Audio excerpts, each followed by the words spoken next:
Good morning, good afternoon, good evening. I am Coach Sherry and welcome to my channel. This channel is about lifestyle, business, and careers. The lifestyle that I share are things that I do on a daily basis, vacations that I take, giving you my point of view of places to go, recommendations.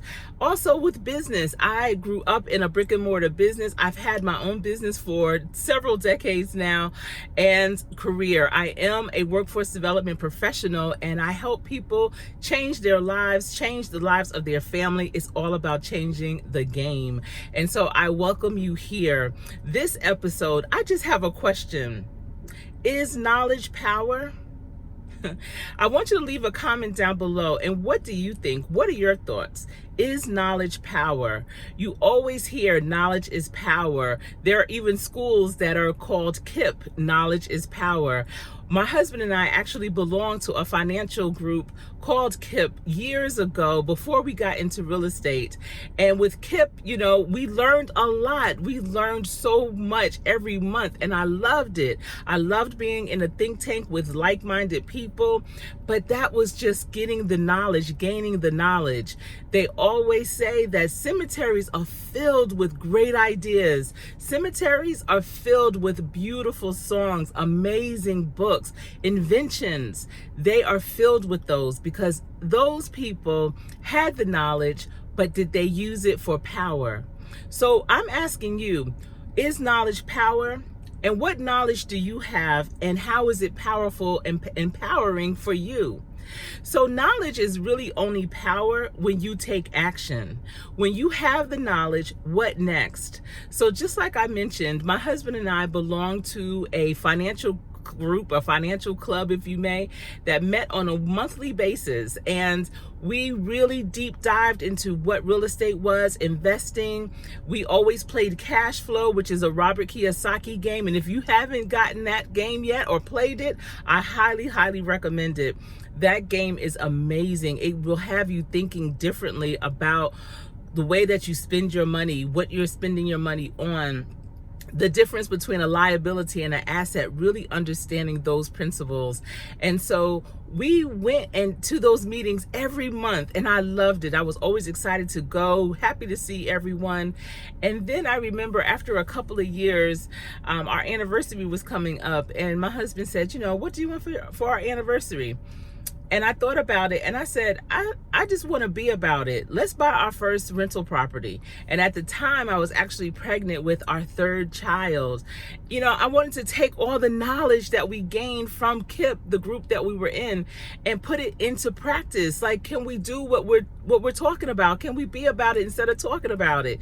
And so that's what we did. We put an offer out.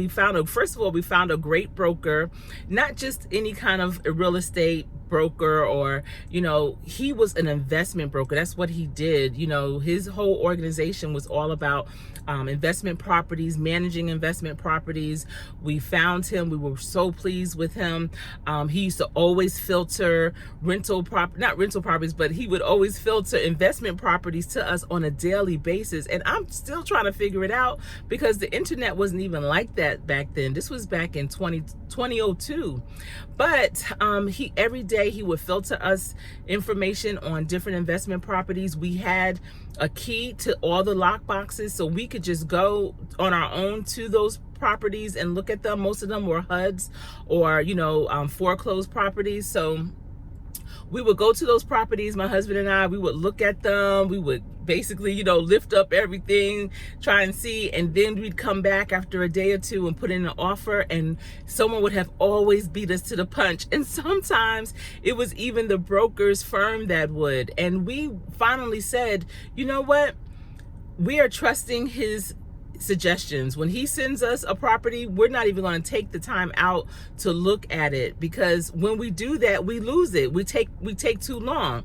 This was a game, and this was shortly after my husband retired, so he was really excited. It was like playing a different kind of sport for him. It was very competitive, and he just always wanted to win. So we just started trusting our broker's suggestions, and sight unseen, we just started putting in offers, and we won many of those offers, but I remember the first property that we purchased, our youngest was just born. She was a week old, and we were in the lawyer's office signing the papers, and he was like, this is the youngest person that has ever been to a closing, on a property in my office, because my baby was a week old, and our center child was 20 months, our son was 3, so he had 3 little ones in his office. But that's how we rolled. We had our business, but we took our kids, they were exposed through it all. But knowledge is power. Are you taking action on the knowledge that you have? I found myself not always taking action on the knowledge that I have. For instance, even with YouTube, I've been on YouTube for a long time, but I have been ebbs and flows with it. But that's also because in addition to YouTube, I'm doing so many other things outside, but I have so much knowledge on how to build a channel, and I just haven't put it all into action. And that is what I'm going to have to start doing, is putting that stream, that area into action. But what knowledge do you have and you're not putting it to action? Because that knowledge is actually not power until you do. But I hope that you received a nugget from this episode. Leave a comment down below and let me know, what are your thoughts about knowledge? Is knowledge power? And how are you using your knowledge to empower you and to be powerful? Thanks for tuning in. It has been my pleasure, and look forward to another episode coming to you soon. Until we speak again, take care.